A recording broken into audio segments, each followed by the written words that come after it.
Alrighty, good morning, everyone.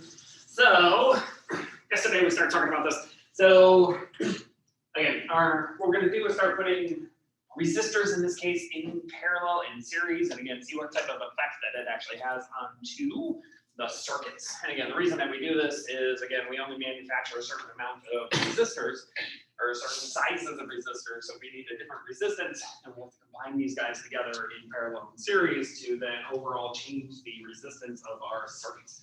So again, we have two different types. We have series, which is this one. So in this case, there are no nodes, there are no junctions, so in this case, the current can only go in one particular direction, which means the current of each one of these resistors has to be identically the same, because there's only one current based off of the overall resistance.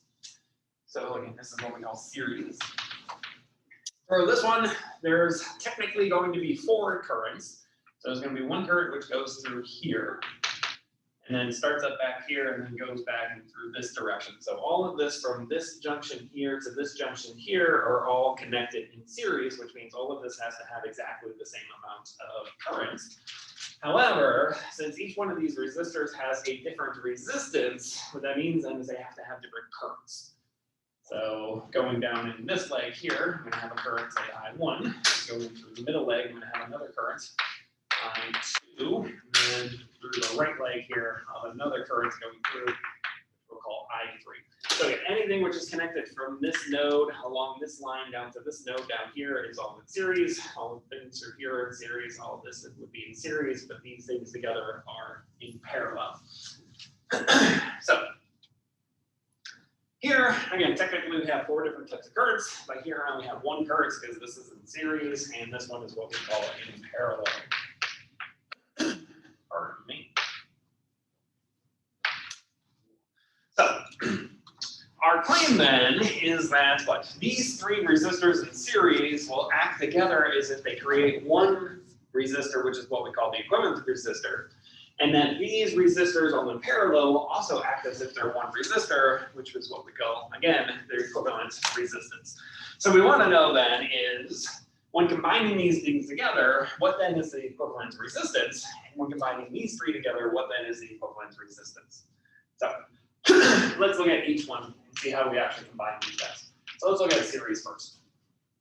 So again, what has to be true in series is that the current is the same through all of the objects connected in series. So what's the same in series is the current. The current is the same. Now, Ohm's law says that if the currents are all the same, but the resistances are all different, that means each one of the potentials must be different as well. Right? Remember, Ohm's law says that the potential is equal to the current times the resistance, which means that since the current here is the same as the current here, but the resistance here is different than the resistance here, then this guy's going to have a different potential. So this guy's going to have a potential difference of V1, this one's going to have a potential difference of V2, and this one's going to have a potential difference of V3. Now, remember, the point of a resistor is to lose potential, which means that there's a potential drop across this resistor, there's a potential drop across this resistor, there's a potential drop across this resistor, and as we've seen in lab, the change of potential as we go through this loop must be equal to 0, which means that whatever power is supplied by the battery must be dissipated by these 3 potentials, which means a potential drop in the sum of these 3 potentials must be equal to the potential gained by the battery. This has to be true. This is just conservation of energy. So for series, what has to be true then is a potential given by the battery must be equal to the sum of the potential drops across these 3 resistors. This has to be true. It's just conservation of energy.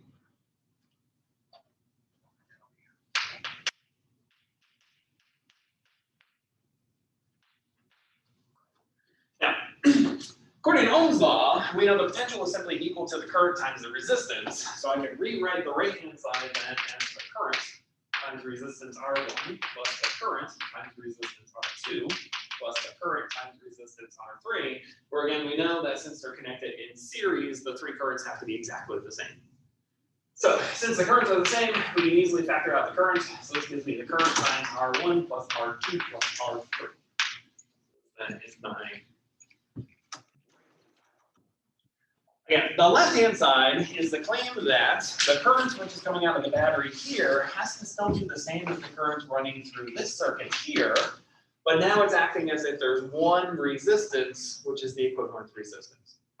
Which means that this potential here has to be the same as this potential here. This current has to be the same as this current. The only thing that's different is now it's dictated by the equivalent resistance instead of the sum of those three resistances. So that means I can rewrite the left-hand side then as the current times then the equivalent resistance. This has to be true for the battery.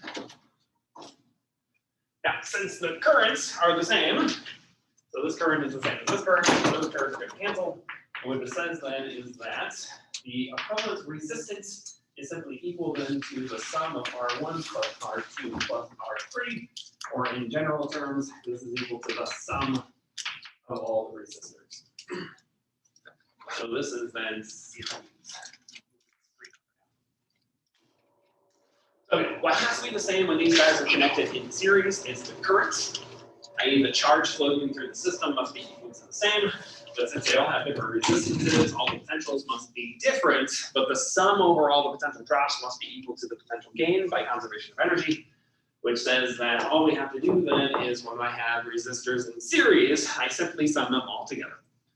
So here, the total equivalent resistance is simply the sum of these three resistors.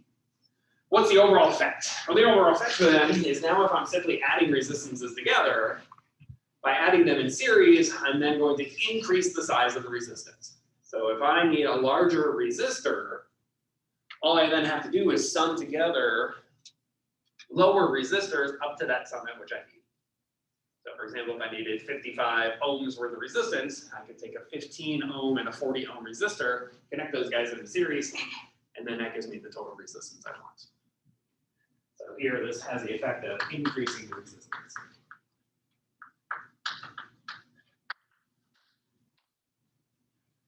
Now, if we go back to our definition of resistance, R is equal to rho L over A, what's effectively happening is what? When I add these three resistors in series, I'm effectively increasing the length of the resistance, which increases the resistance. So this is physically what I'm actually doing. So all in all, what we're doing is we're increasing the length of the resistor.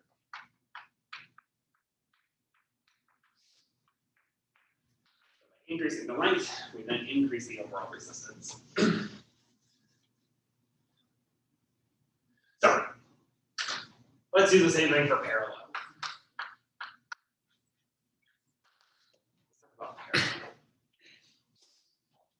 So in parallel, what's the same?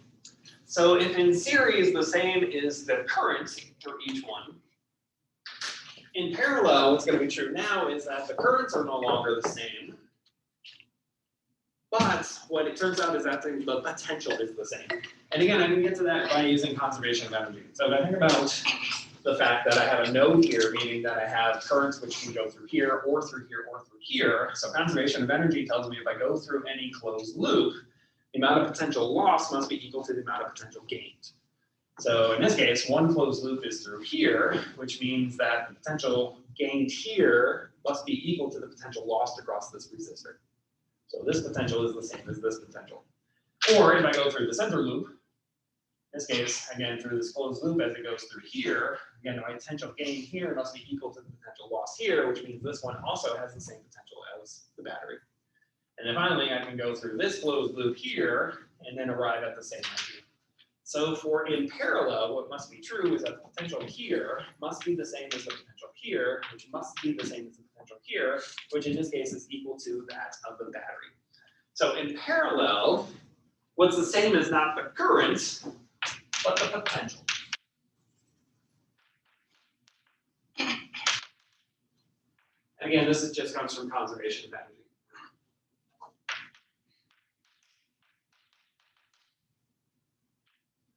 Conservation of energy tells me that if I have things connected in parallel, the potential must be the same. But since the potentials are the same and the resistances are different, that means all the currents must be different. But conservation of charge tells me whatever charge comes out of the battery and then splits up into these three, they have to recombine back to the original amount of charge and then go back into the battery, which means that the sum of these three currents must be equal to the current which is coming out of the battery. So in this case, when it comes to parallel, the potentials are the same, but what must be true is that the sum of all of these three currents must equal the current which is coming out of the battery. That's okay with this idea? Now, Ohm's law, again, says that what current is the same thing as potential divided by resistance. So it means I can rewrite each one of these currents as simply the potential divided by the resistance. So it's V divided by R1 plus V divided by R2 plus V divided by R3. But on the right hand or the left hand side, again, our statement is that all of this reduces down to here, which means that the potential here is the same thing as potential here, which is simply then going to be, sorry, the current. Sorry.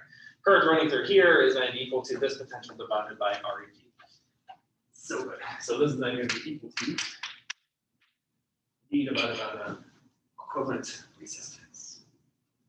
Now again, since all those potentials are the same, because the potential here must be the same as that of the battery, potential here must be the same as that of the battery, potential here must be the same as that of the battery, all of those potentials simply cancel out.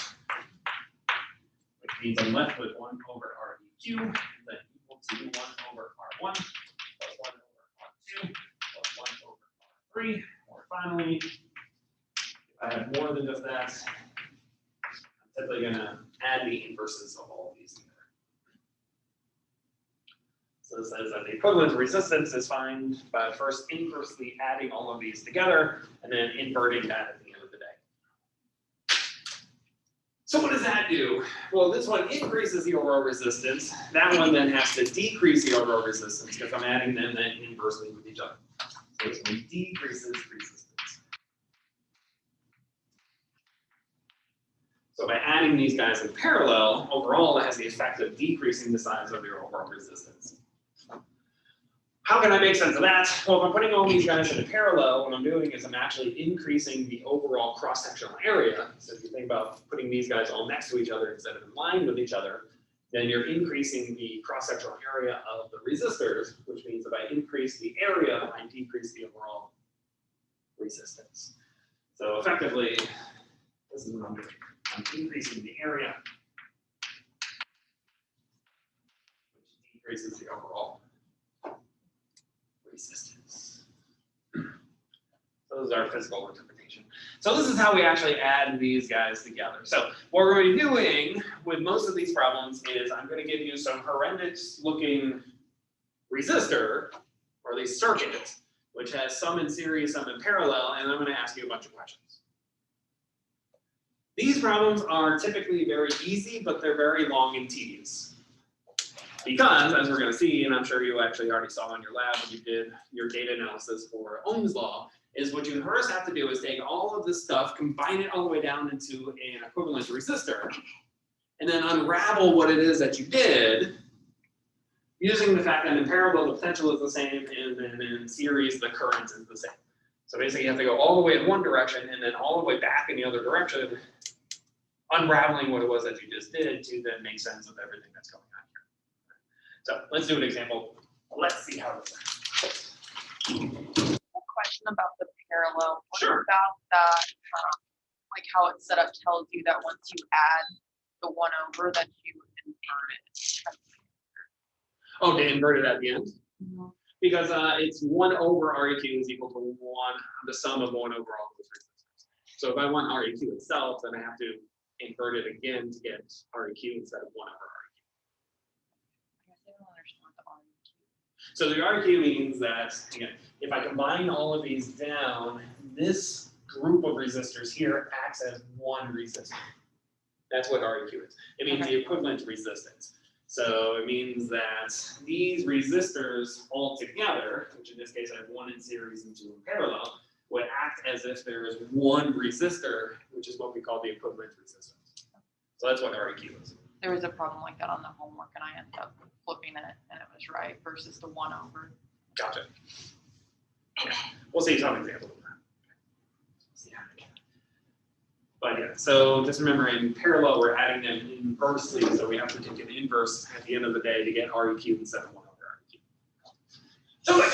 So let's look at this particular problem. So this is a standard type problem when it comes to these guys. So what this says is I have this beautiful circuit where I have a 120 volt battery connected in series to a 400 ohm resistor, connected then to two other resistors which were in parallel, where one is 500 ohms and the other one is 700 ohms. From there, it wants us to first find the equivalent resistance of this circuit. So if I combine all these together, what's the equivalent resistance? And then it wants to know what is the current flowing through each one of the individual resistors. Then it wants to know how much power is delivered by the battery. And then it wants to know how much power is lost by each one of these individual resistors. So this is a typical type problem.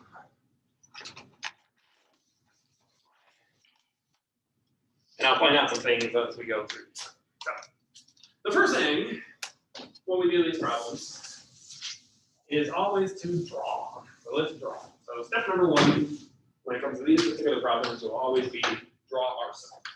So we're going to draw. This is step number one.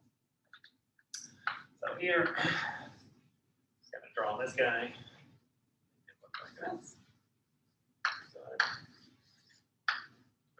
So this is R1, R2, and R3.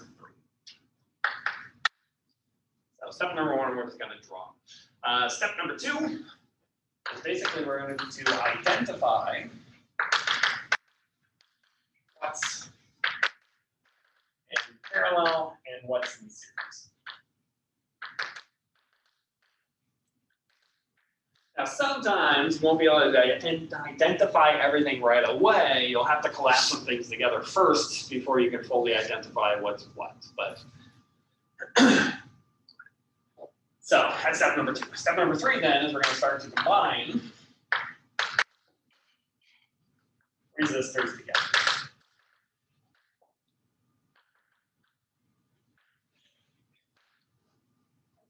So what do I mean by that? So let's do number one. So we did step number one. Step number two, we're going to start to identify. Now, I already told you in the beginning what's in what, but if I look here, the first thing I'm always going to look for are the locations of junctions. So we have a junction where a node is a location where the current is allowed to split off. So here I have two junctions, right? I have this location here and this location here. These are my nodes or my junctions. These tell me automatically that these guys have to be in parallel. So from here, I can quickly identify that these two guys are in parallel with each other. These guys are in parallel.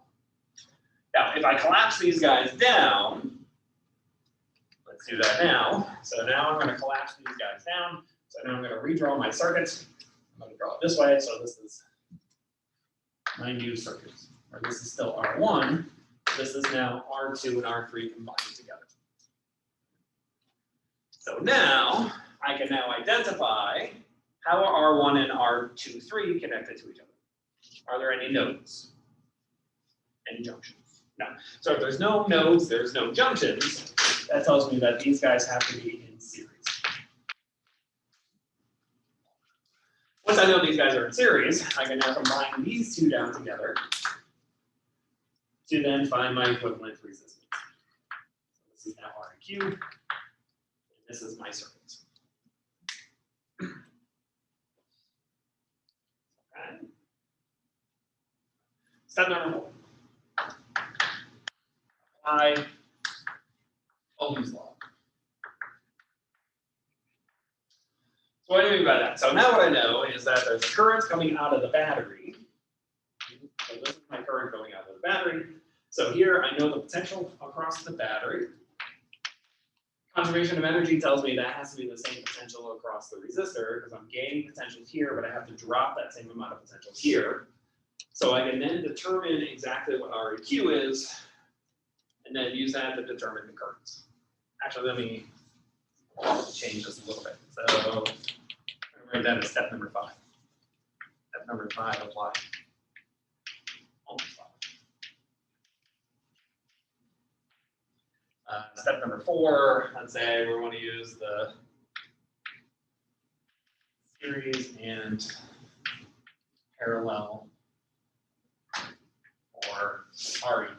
So first thing we want to do is actually calculate REQ, and then from REQ we'll use Ohm's law to calculate the currents. So let's do that. So first let's calculate R23. So we know R23 comes from two resistors which are parallel. We know to add parallel together, we have to add them inversely with each other. So what this means then is that R23, which is our equivalent resistor, then is equal to 1 over R2 plus 1 over R3. From here, I have to invert this, so let's invert it. So the easy way to do that is first find a common denominator. Common denominator is this guy times this guy, and then invert that, which tells me that R23 then is equal to R2 times R3 divided by R2 plus R3. Everyone okay with this? I can show you the step I used to get there, but just do it now. All that algebra you guys want. Okay. Now, one thing I'll point out here is just because I did this here, but let's say I actually had 3 in parallel. So let's say I had R2, 3, 4. I wrote this as R2 plus 1 over R3 plus 1 over R4. And then from there, I said that R2, 3, 4 was equal to R2, R3, R4 divided by R2 plus R3 plus R4. Because I did this here, so I'm going to do it here too. What's wrong with this?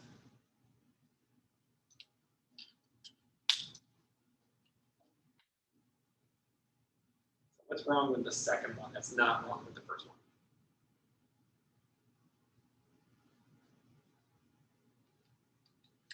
Other than the fact that algebraically it doesn't make sense.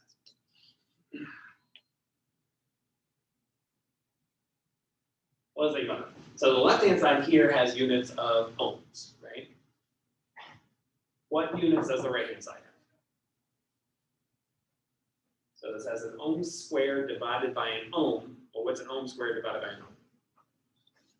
Just an ohm, right? So this is a squared term. This is a linear term. So I'm taking ohm squared divided by an ohm, which is simply an ohm. Let's look at here. Here, I now have what?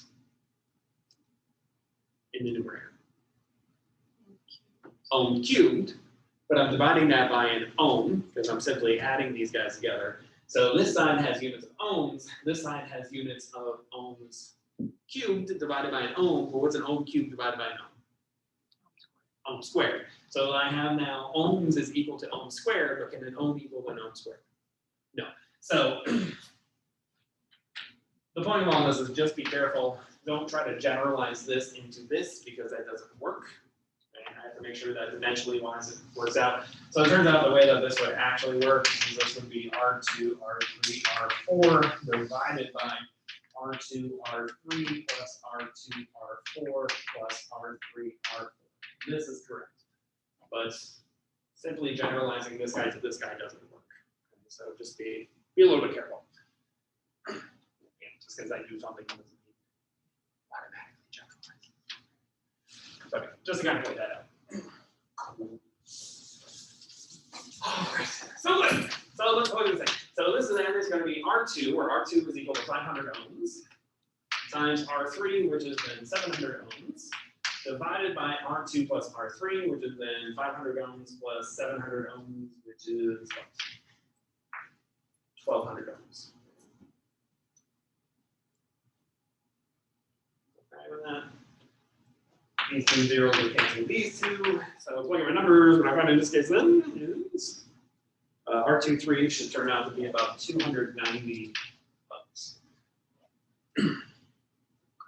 From there, we can now find REQ because REQ comes from two resistors which are connected in series. How do we add resistors in series? We just add them together. Good, just the sum of them. So finally, I can say REQ then is equal to simply R1 plus R23. So in this case, this is going to be equal to 400 plus 290, which is then 690 ohms. So this is my REQ. So this is my equivalent resistance.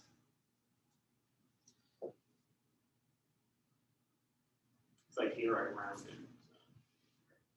So it should actually be 291.67. This is 291.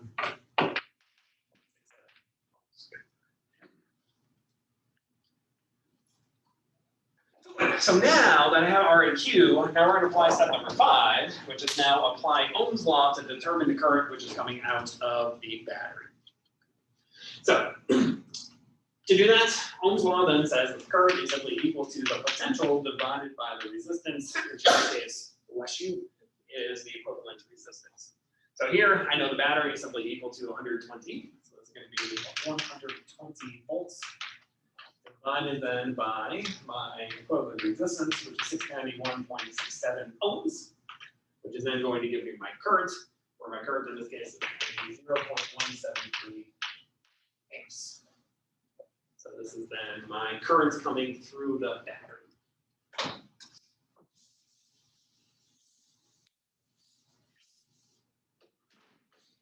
Now, from here, our job now is to work backwards. So we're going to start from this picture, knowing now the current, and now work backwards to this picture here. So, working backwards, what we can see then is that what?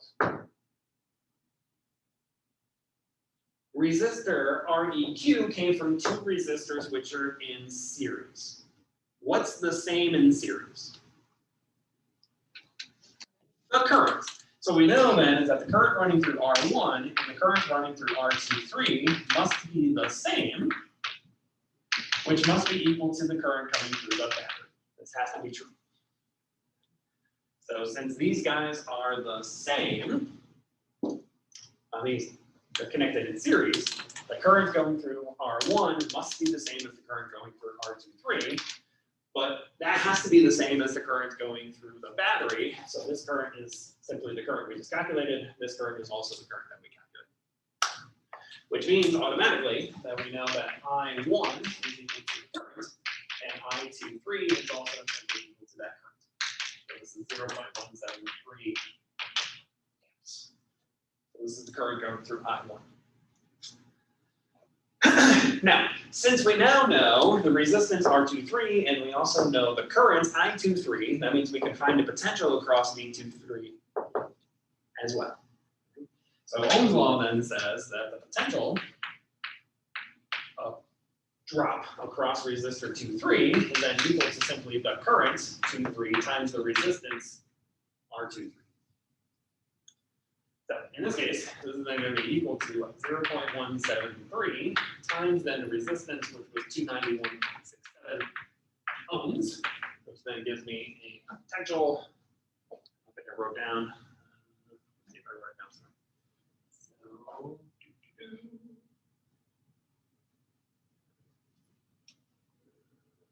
should be about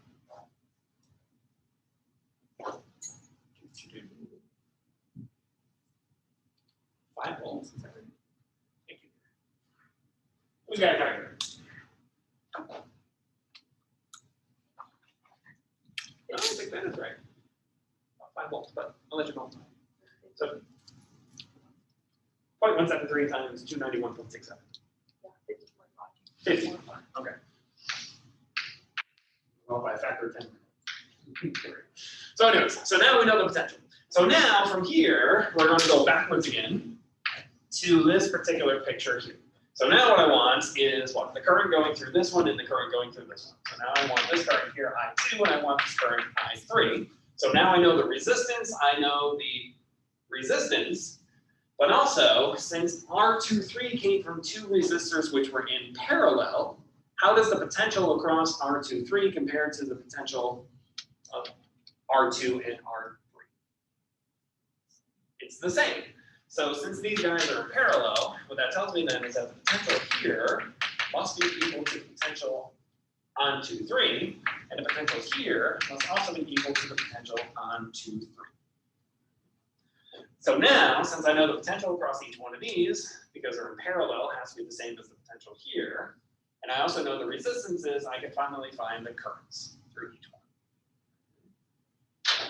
So finally, we can say then is that our current, by Ohm's law, I2, must then be equal to the potential, which is V23, divided by the resistance R2.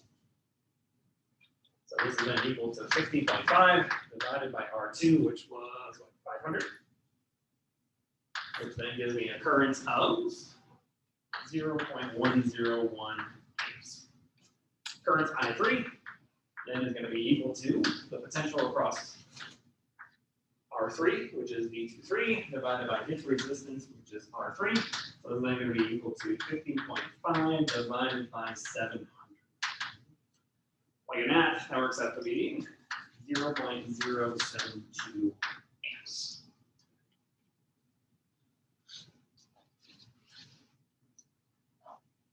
Is okay with us?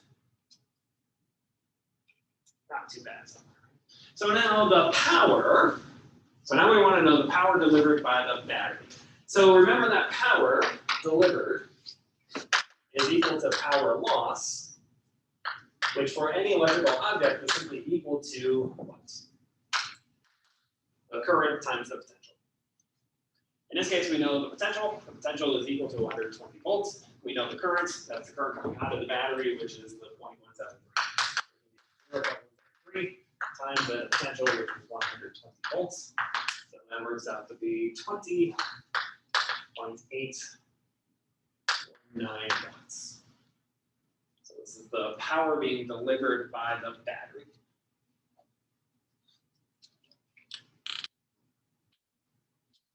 Okay. From here, it also wants us to find then how much power is lost by each of the resistors. So,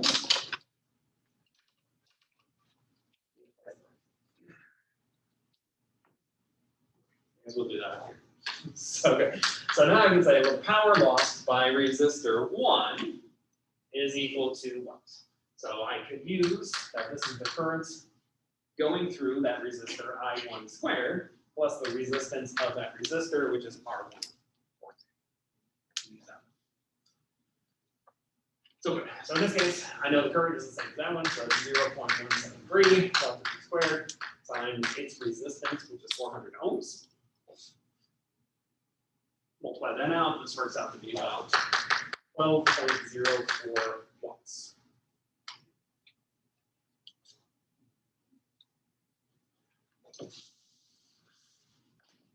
I'm kind of writing all over the place here.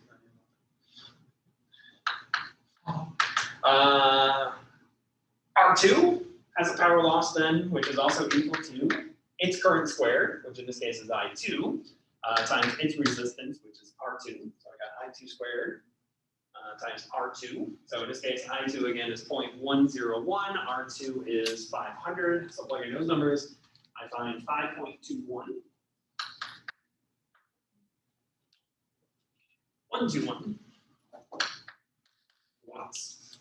And then finally, for the last resistor, using the same thing, I can say the power lost by the last resistor then is equal to I3 squared times resistance R3, where in this case, I3 is 0.072, the resistance is 700. Plug in those numbers, I get 3.658.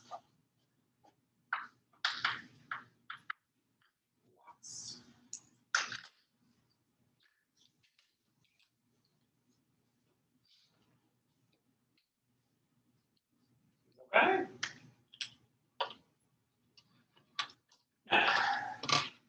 We're going to end up step number 5. So step number 6.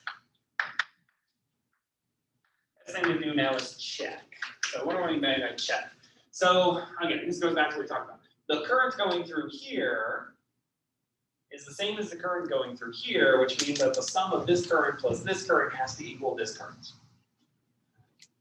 So a good thing to do then is quickly check to make sure that this current plus this current equals then this current. Okay? So here if I take 1.01 and I add to it 0.072, that indeed equals 1.73. So that makes sense. So this current plus this current has to equal this current. The other thing is, I can also check the potentials. So the potentials says that what? This potential drop here has to equal, well, this potential drop plus this potential drop has to equal the potential gained by the battery. Because again, this potential here is the same as this one, so this potential drop plus this potential drop has to equal that of the battery. And finally, the power which is being supplied by the battery has to be equal to the power lost through each one of these 3 resistors. Which means if I add all 3 of those power being lost by the resistors, that has to equal then the power being gained by the battery. So these are some nice checks that we can go through. If one of these doesn't make sense, means you just made a mistake somewhere. So it's a nice way to check just to make sure that that's what you did is. Okay. So, like I said, these problems are not hard, they're just tedious, especially when I have a bigger and bigger and bigger amount of resistors. So the more and more and more of these things that I add into there, the more and more of this I have to do. So again, the strategy is go step by step, combining all these things down until eventually you get to an equivalent resistance. Solve for that equivalent resistance. From there, depending on what's happening, you can then find the equivalent currents, or the current which is coming out of the battery. Then work backwards using what it is that you know has to be the same. So again, here, since it came from two things in series, I know the current has to be the same. This one came from two things which are in parallel, I know the potential has to be the same. From there, you're just applying Ohm's law over and over and over again until you finally get to the point there, which it is that you want to be. Okay? So they're not difficult, they're just fairly tedious. Chapter 19. Good. So that brings us to a group assignment. Group assignments. Okay, so let's look at this. So this is we have a 12-volt battery. So this is my EMF down here. This is my 12-volt battery. Is attached to these four resistors. Here, resistor 1 is 10 ohms. Resistor 2 is 20 ohms. Resistor 3 is 30 ohms, and resistor 4 is 40 ohms. So that says, what are the equivalent resistance, the currents flowing through each resistor, and the potential across each resistor when this switch here in the center is open? So, wants to know, again, what's the current across each one, what's the potential across each one, and what is the overall equivalent resistance when that switch is open. Our reason says, now the switch is closed. So what I'm going to do is I'm going to close this switch here, which then changes the geometry, which then changes how these things are actually connected to each other. So then it says, is the equivalent resistance when the switch is closed the same, less than, or greater than the equivalent resistance when the switch is opened? Based off of your knowledge. So here it doesn't want you to do a calculation, it wants you to state if it's going to be greater than, less than, or the same, and give a good reason why. So here you're not doing a calculation, you are just using your smarts based off the things that we talked about. So the things that we talked about are, again, when I connect them in parallel, I decrease the size of the resistance. When I connect them in series, I increase the size of the resistance. So this is basically the arguments that you're going to be making. So first thing you have to do then is identify what's in parallel, what's in series, connect those together, bring them all the way down to a equivalent resistance. Once you find that equivalent resistance, then you'll find the equivalent current. From that equivalent current, work backwards to then find everything that you possibly need. So doing the same thing as we did here.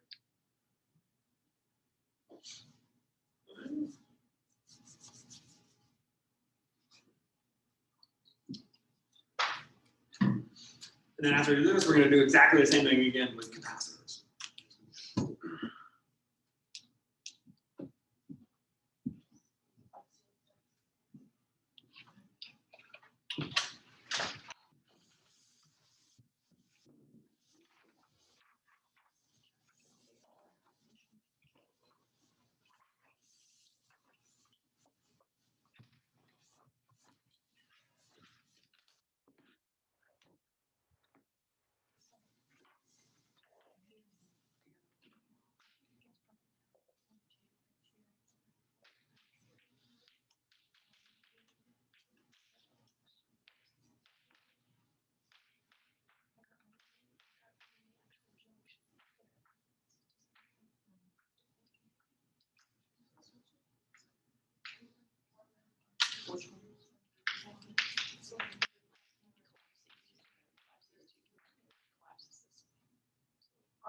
Do you have any suggestions on what I should get for lunch today?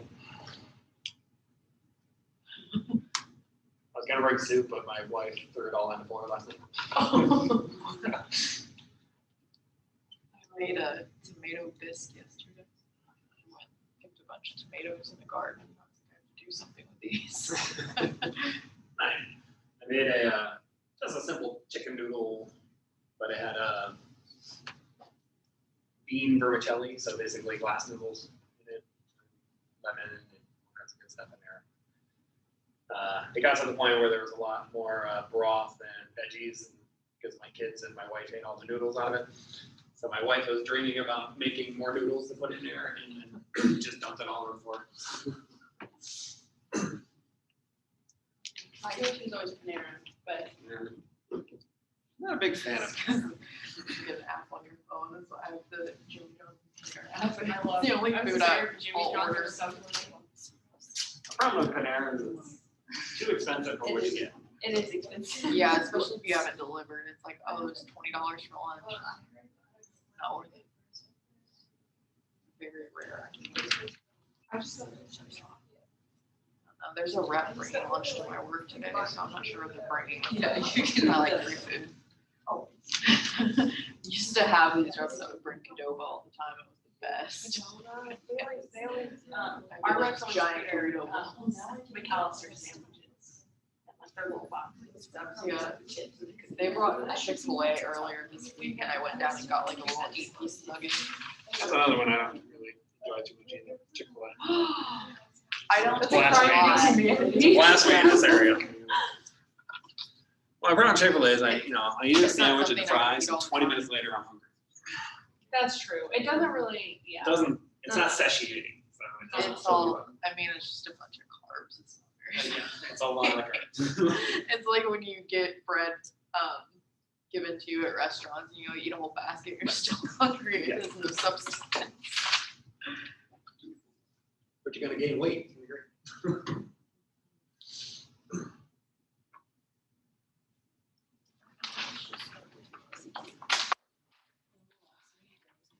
We drunk. I can't talk. Okay. I'm so distracted. Okay. Good. Okay. Good. So yeah, so I just started my. Correct. That's right. Yep. Series. Yeah, so R1 and R2 are in series, R3 and R4 are in series, and then R1, 2 is in parallel with R3, 4. Correct. Good. Yes, that's right. There we go. Now, when I close the switch, it's different. It's 1 over R. So it's different. when I Because close the that switch.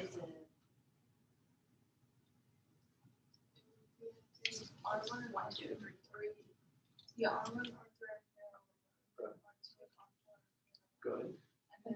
And then you can still choose 3. Yes, exactly. That's right. Exactly. That's right. So when I close that switch, I change that geometry by having that. Now it forces everything to be. So yeah, you're absolutely right. So R1, 3 would then be in series with R2.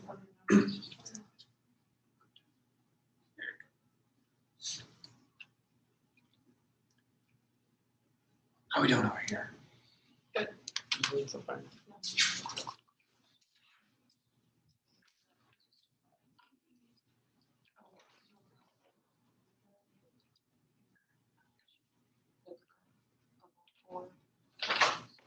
That first part, like the battery, like you should.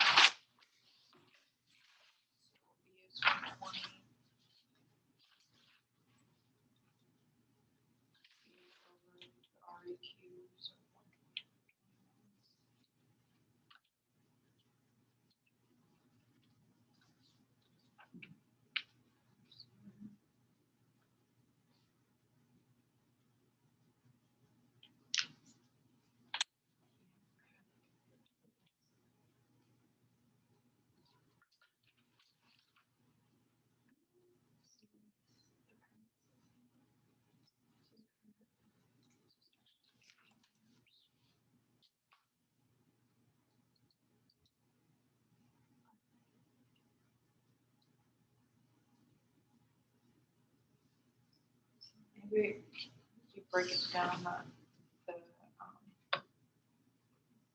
R12 equals this. This was the first step. That we lost. I know, but that is something. Resistor.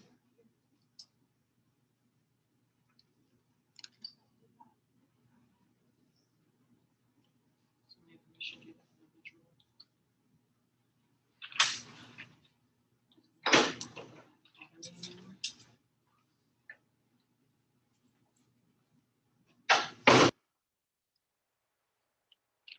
Good job. Oh wait, that's. I'm sorry. Oh, okay. Yeah, so that's one way to work backwards. Since R12 are in series, that means the current across R12 must be the same as the current on R1 and R2. Exactly for R3.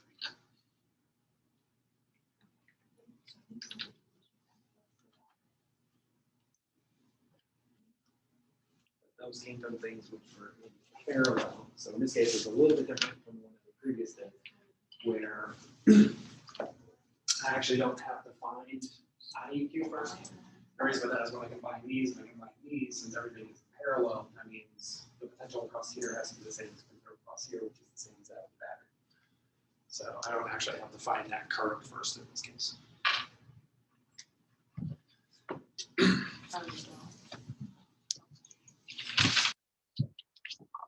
Okay. Because you don't need to do this step, right? 'Cause it's not. Right, because they didn't come from things in series. Right. Exactly. So what has to be true now is once I combine R12 together and I combine R34 together, since they're in parallel and they're in parallel with the battery, that means each one of them have to have the same potential. So potential across R12 together is that of the battery, and the potential on R34 together is that of the battery. Okay. So now I know the potentials, I know the resistances, now I can find the currents. Okay, so wouldn't we just do V over R1 and V over R2? Well, you have to do V over R12 together. And then, since R12 are in series, that means the current across R12 is the same as the current across R1 and the same as the current across R2. That's why they're equal to each other. Exactly.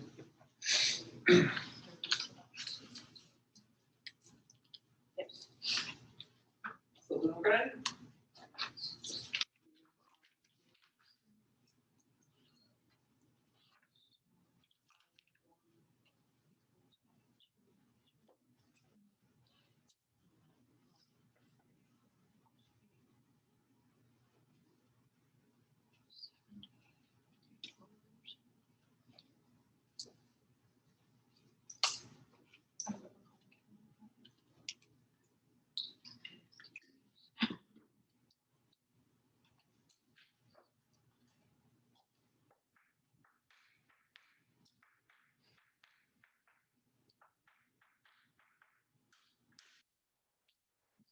They do that up to the battery.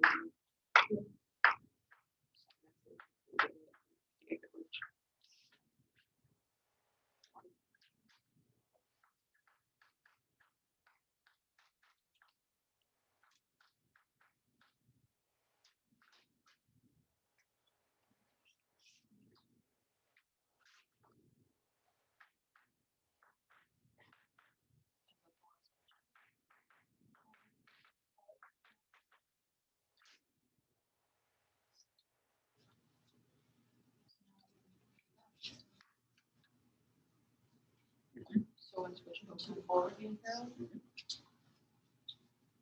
And what? R1, And then 1, 3, and 2, 4 are in series. correct.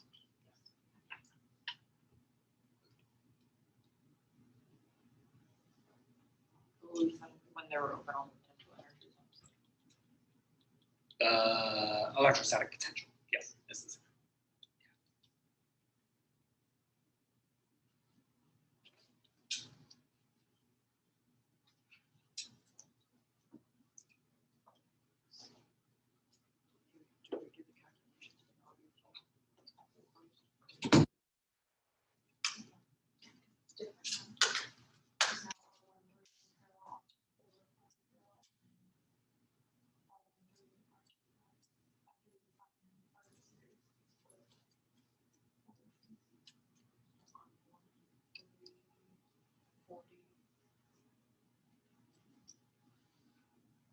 Will the Olympics start today? Yes.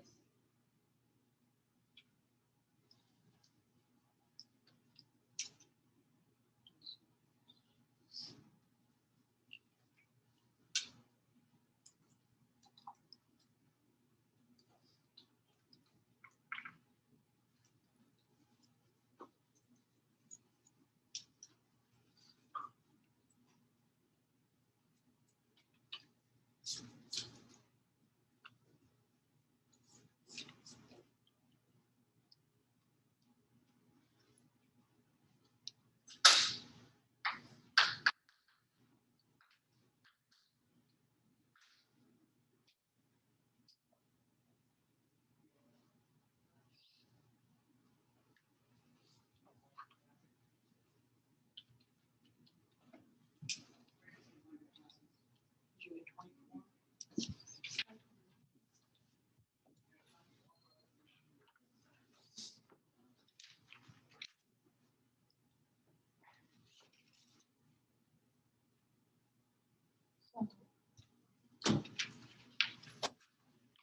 at 24?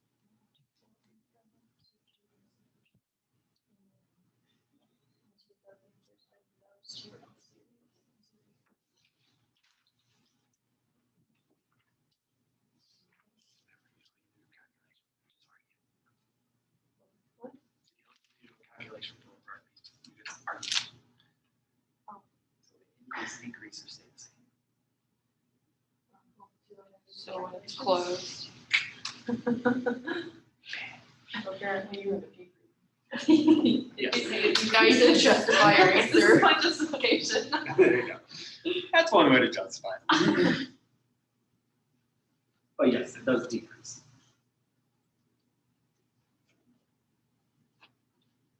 So why do you think it decreased?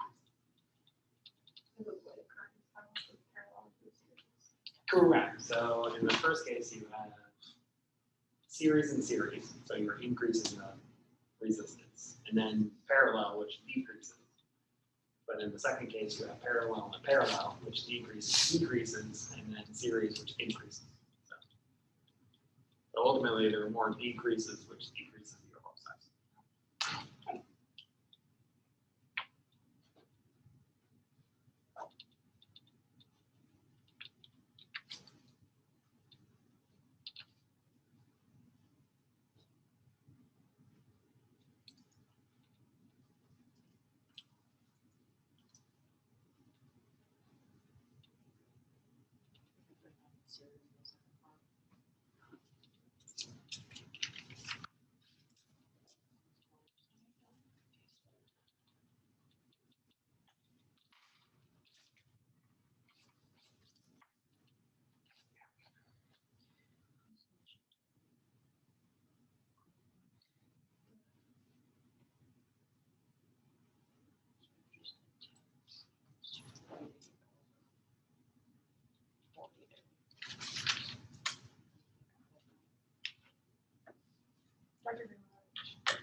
What's that?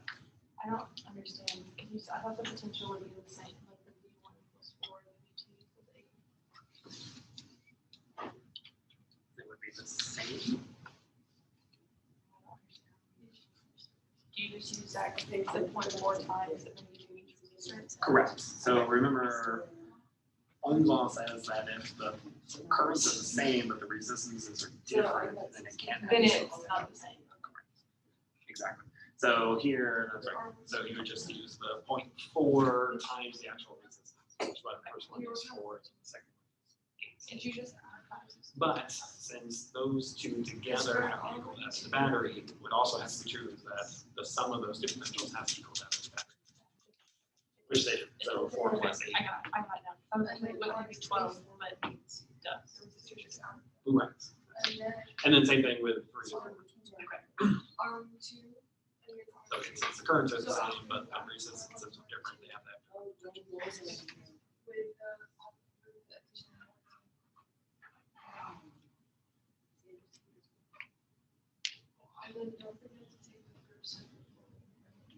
Should all those add up to something, the check-ins? Well, 3 and 4's potential. potentials added together has to equal that of the battery. And 1 and 2 together have to equal the battery as well. Because they When we do started those off, calculations, are we starting from what we did initially? This top one? yeah, because you're using the fact that they're all in parallel, so the potentials have to be the same.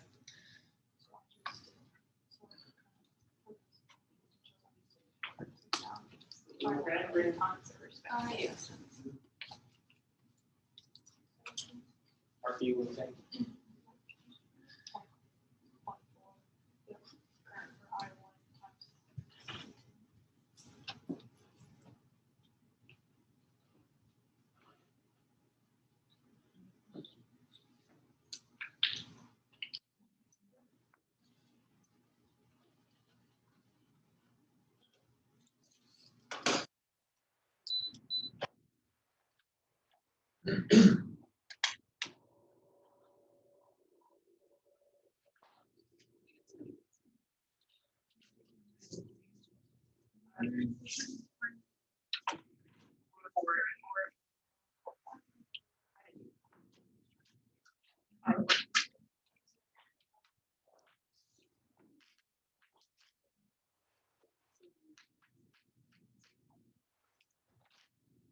All righty. So everybody did well with that one again too.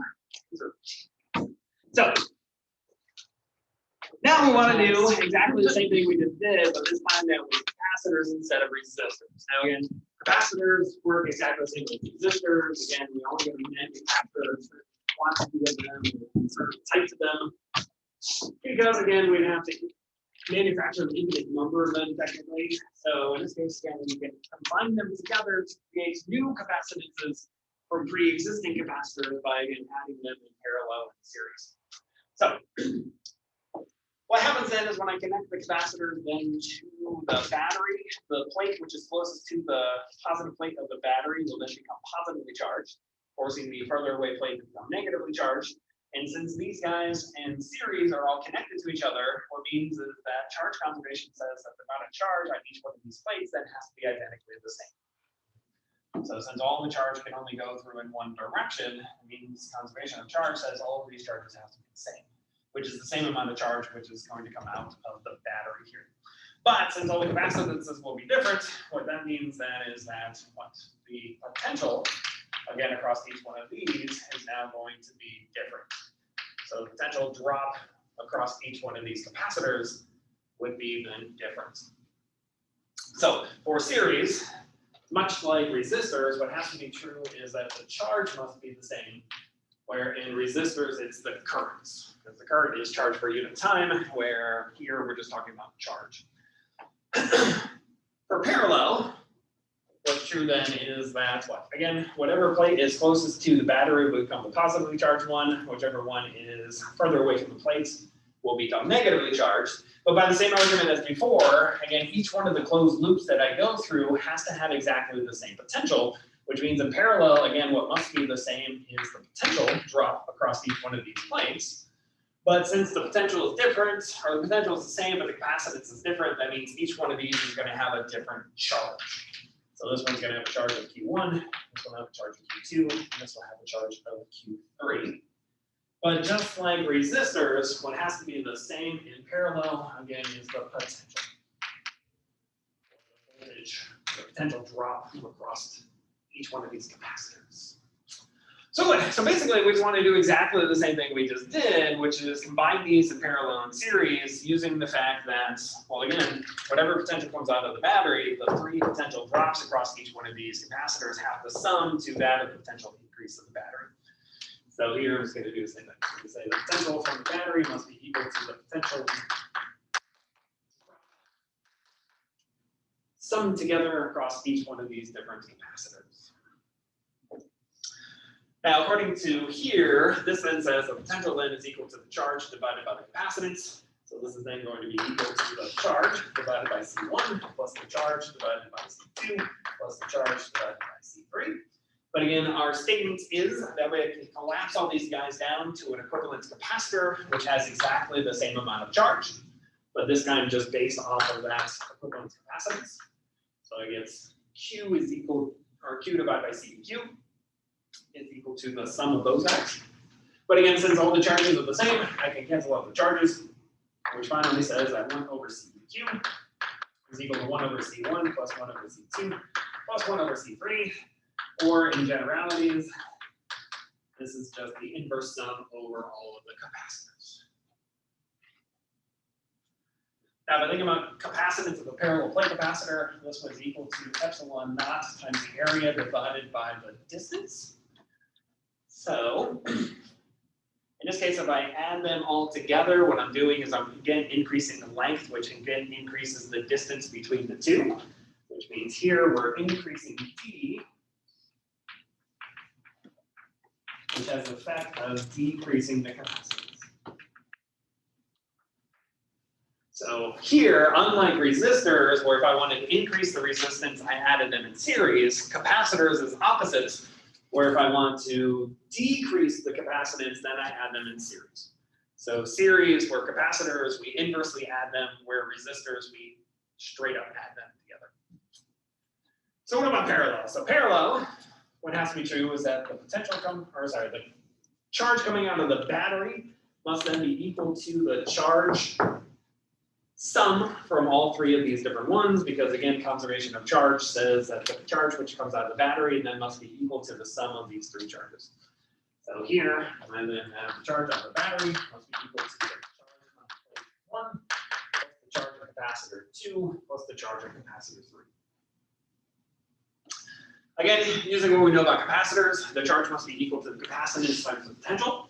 So it's going to be C1 times the potential plus C2 times the potential plus C3 times the potential. But again, since all these guys are parallel, the potentials must be the same. And again, our statement is that the charge then on this capacitor plate then must be equal to simply that of the equivalent capacitance times the potential. So this must be equal to CQ times the potential. Or again, since all the potentials are the same, all these potentials are going to cancel out. Which finally means that the equivalent capacitance is simply equal to the sum of these three capacitances, or again, in general terms, it's the sum of all of the capacitors. So what's happening here is, again, when I put them in parallel, I'm effectively increasing this area of the plates. If I increase the area of the plates, I then increase the capacitance. So here, what we're effectively doing is increasing the area, which then increases the capacitance. So again, notice the difference is when we had resistors, when I added resistors in parallel, I inversely added them together, effectively decreasing the resistance. When I have capacitors, it's the opposite. Now when I add them in parallel, I'm now strictly adding them together. So they add directly together, which overall increases the capacitance instead. So if I recap all this together, I have resistors, and then I have capacitors, and I have parallel, and I have series. Resistors, when they're parallel, REQ is found by the addition of these guys inversely, but for capacitors, it is found by simply adding all the capacitors together. For resistors in series, I simply add them all together, find the equivalent, but for capacitors, I have to inversely add them together. So note these guys are just opposite from each other. What I do for the one, I have to do inversely for the other one.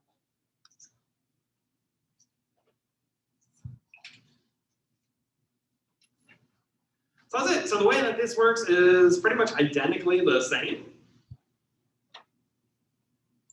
So here, the strategy is exactly the same. We're going to use exactly the same strategy we used before.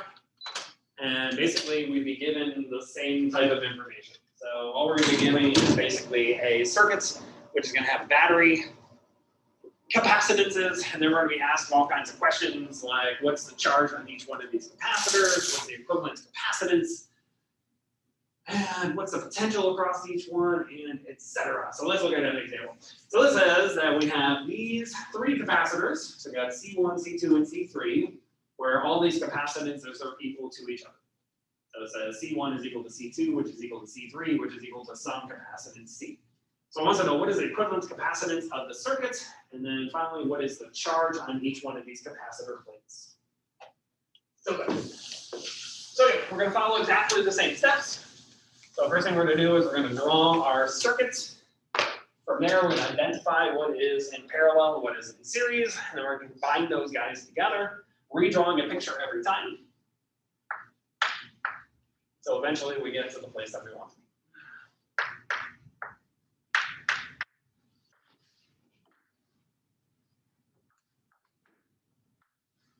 So here's my diagram. So here's my potential. Positive plate, negative plates. This was C2, this was C3, and then this was C1. So note the difference when I draw these out. Battery is always dictated by one long line and one small line. So the long line is the positive terminal, the small line is the negative terminal, where the capacitor plates, they have equal length lines. So these are simply parallel lines of equal length. Good. So same thing as before. I'm gonna determine what is what. So I can see from here that there's a junction again here and here. So that means C2 and C3 are simply in parallel with each other. So I'm going to go ahead and combine those guys together. So this is now going to give me my battery connected down to C23, which is then connected to C1. So C23 and C1 are in series with each other because there's no nodes, there's no junctions, there's no any of that. So these guys are in series. So I'm going to get simply my battery connected to my capacitor, which is going to be my equivalent capacitance.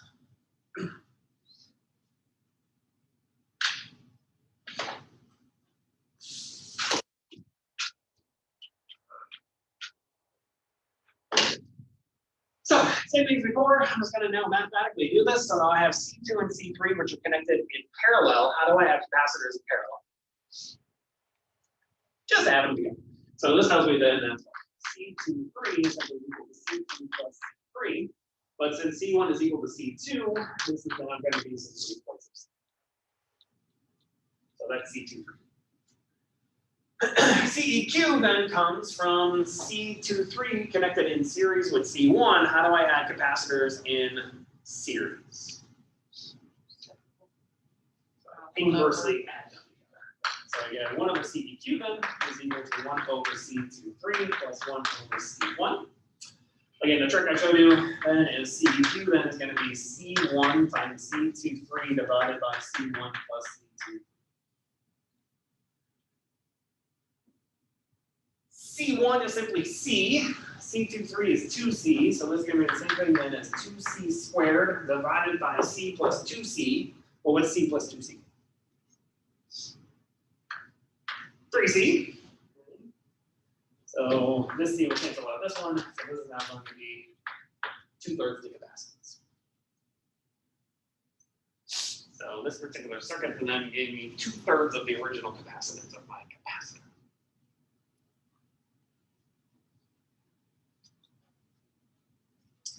Now from here, since CEQ came from 2 capacitors which were in series, that means we can then find the charge on the equivalent capacitor.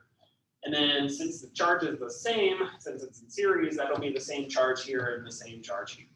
So let's first find this charge Q. So from here, this says Q then is equal to the capacitance, which in this case will be the equivalent capacitance, times then the potential, which is the potential from the battery. Our equivalent capacitance then is 2/3, so this is now going to be 2/3 C times. So this is my charge. Now again, since these guys were in series, what that means then is that the charge on C1 must be equal to the charge on the equivalent capacitor, and the charge on C23 must also be the charge on the equivalent capacitor. So these are then my charges. So from here, this means that Q1 must simply be equal to Q, which must be equal to 2/3 C.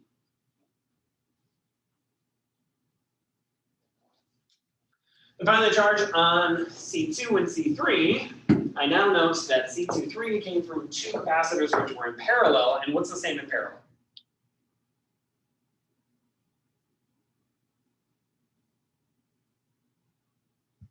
So is it charge or is it potential?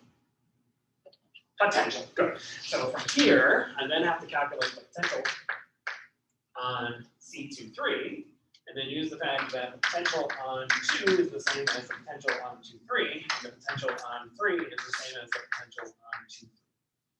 So let's do that. So from here, this says the potential then is equal to the charge, which in this case is the charge on the capacitor divided by the capacitance, which is my capacitance C23. So this is my potential. Let's plug this in. So this is now going to be equal to 2/3 Cp divided by C23, which was 2 times C. So the 2's are going to cancel, the C's are going to cancel. So this is now going to be 1/3 of the potential. So I got 1/3 of the potential across these two capacitors. Now to find the charge, I can now find the charge on him. It's then going to be equal to, from here, C2 times the potential of V23. But C2 I know is simply equal to C. I know V23 is 1/3 of V, so this is going to be 1/3 C. So this is my charge. Finally, Q3, in the same logic, this is going to be C3 times V. Q3, and then this is also going to be equal to 1/3. So these are all my charges. Okay? Not too bad. So again, the logic is identically the same. So all we're going to do is collapse everything down first, and then work backwards to uncollapse everything. Let's see if I have another example.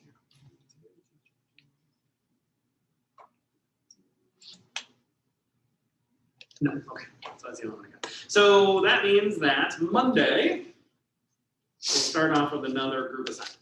Has to do with capacitors and parallel and series. And then from there, we'll ask the question of, well, what happens if I have more than one battery? More batteries.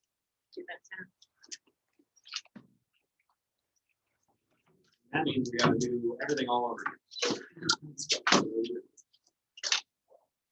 So have a good weekend, everybody. Sorry I haven't graded your exams yet, but last one I had to take it was Wednesday, and I just haven't had time to do that, but I'll have it back to you. No, college did pre-exam. There you go.